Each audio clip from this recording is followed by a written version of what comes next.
I start at the beginning.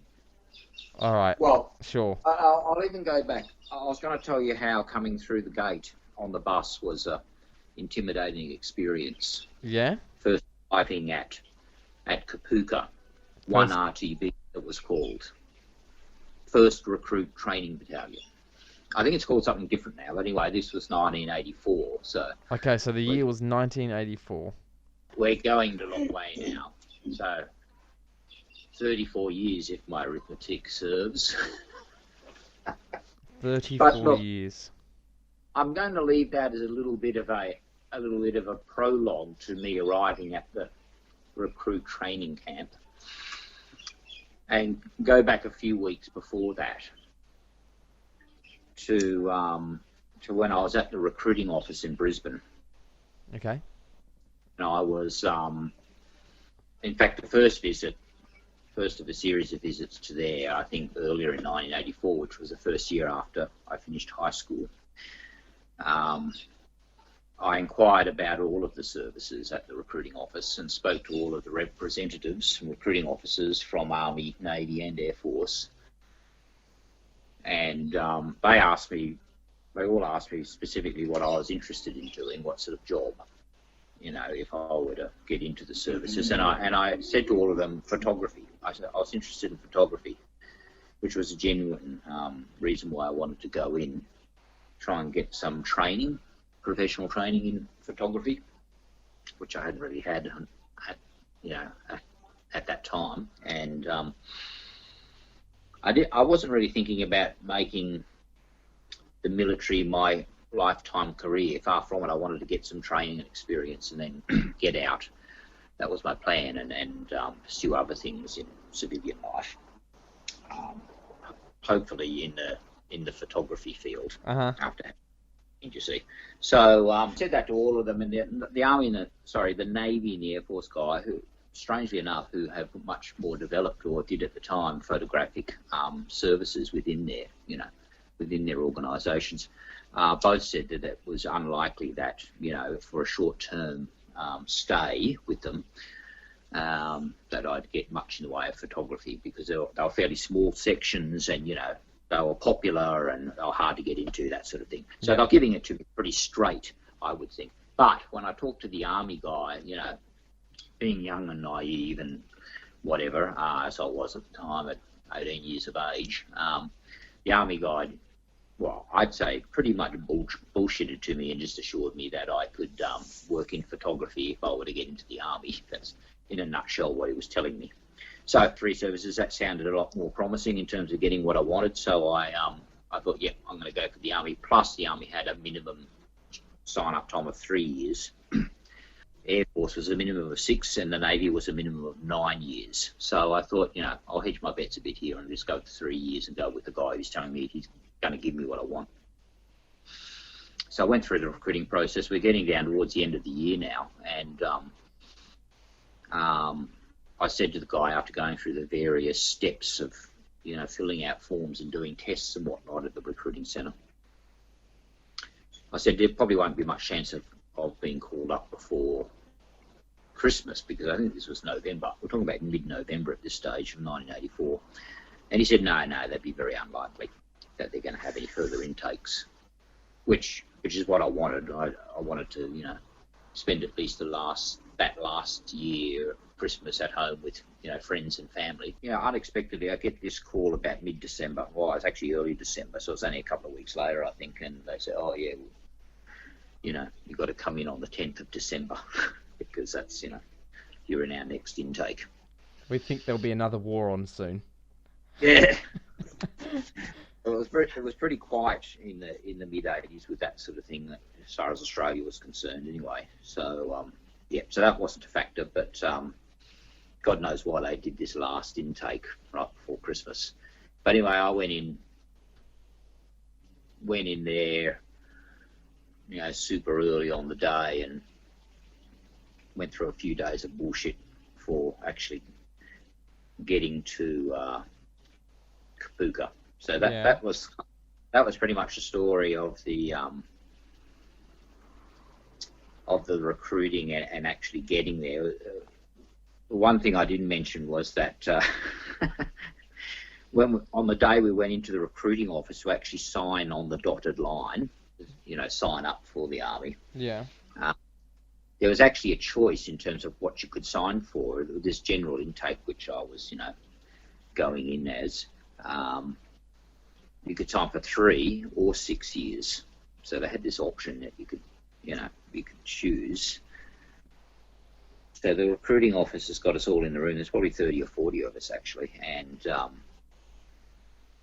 they sat us down and gave us this big lecture and really put the thumb screws on and said, while you have got a choice of signing for 3 or 6, we strongly urge you to sign for 6 years. And they told us why.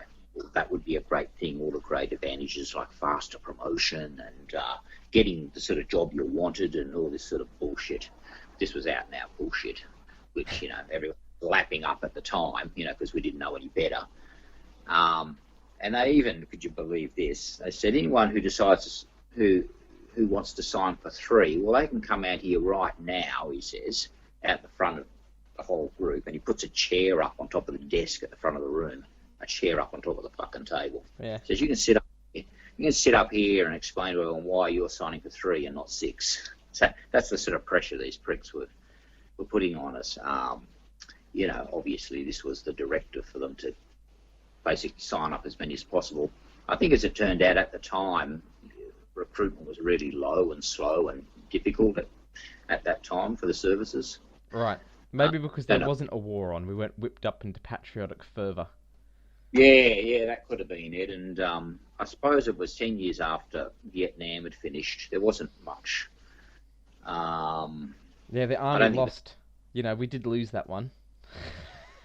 Yeah, it wasn't.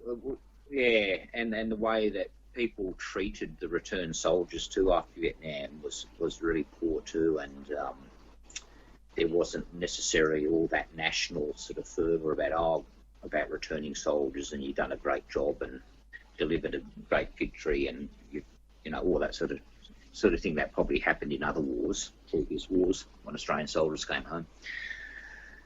Yeah, so for all those reasons, I suppose the military wasn't a great and popular career choice. Mm. So they were really going hard and trying to squeeze every potential recruit for everything they could get out of them by pressuring them for signing for this 6 years rather than 3. Anyway, as it turned out, of everyone in the room, as far as I found out later, only myself and one other fellow signed for 3, yeah. And all the other suckers had just succumbed to the fucking bullshit and pressure and signed for 6. But the general, as I found out pretty quickly, and I probably suspected beforehand, the general. You met the general straight away. The general level of sort of intelligence and thinking for oneself and all that wasn't that high, in the group. The average level there. Yeah. So basically, no. The recruiter, that was the first test, Dad. Like you go, if you would withstand all that bullshit and you still signed for 3, that means you met the general straight away and got a promotion instantly. That'd be good. No, unfortunately, I was never recognised for independent thinking skills or anything like that. In fact, that was quite frowned upon. Oh. As things went along, one was indoctrinated in how things were in the army, especially at the bottom level, as I was. We didn't want people asking why and independent thought and actions. Yeah. You were just a little cog being governed by many, many other large cogs. Anyway, so that was the sign-on day, the farcical fucking sign-on day, and that set up pretty much the tone for the next 3 years of me being in the army. Mm. People fucking overstepping the mark just because they got a tiny fragment of authority, over yourself and the way they exercise that. Ooh, how many stripes do you have on your arm? Ooh, it's one more than me. Yeah, which means I can be rude to you, treat you like a piece of shit for no reason, just because I'm some arsehole who's got a tiny wafer of extra authority over the top of you. You know what I mean? So yeah. I'm gonna pretend like I'm God and you're shit. Not everyone was like that, but far too many people were in the army, and that was one of the reasons I detested the place. Anyway, so I felt good after at that moment, because they're watching you when you sign on. You're not just doing this, you've got to come up and do this in front of them. That was the other thing. You've got to write down how many years and then sign the piece of paper while they were all watching you, hovering over you at the desk. That's the sort of pressure they were putting in. I was glad later that I had resisted that pressure, and because I thought it's not worth an extra 3 years, is it? Feeling uncomfortable in this moment isn't No, to avoid it's a good to indicator. avoid feeling comfortable. I'm not going to sacrifice another 3 years of my life if it's hell. You know what I mean? And it was, as it turned out. If I had to go another 3 years, man, on top of that 3 years that I did, I think, that would have made a very big difference to me. You would have private piled it. Private what? Piled. Private piled it. And what does that mean exactly, son? Well, in Full Metal Jacket, the character Private Pile blows his head out, doesn't he? Well, is that his name, Private Pile? Yeah. Because that was the name of the popular American TV series about the dumb hick hillbilly that joins the Marines, Private Pile. Is it? Anyway, it was before your time. It was in the 70s. But yeah, it was a very popular comedy sitcom, Private Pile. You should look that up. I wonder if there's a connection. I wonder if that's a reference to that television series then. Well, it must be. Or why would they have made it the same name? Maybe this is the reality of Private Pile. He wasn't a lovable, guy. He was just some guy who killed himself. Yeah. Anyway. Yeah. So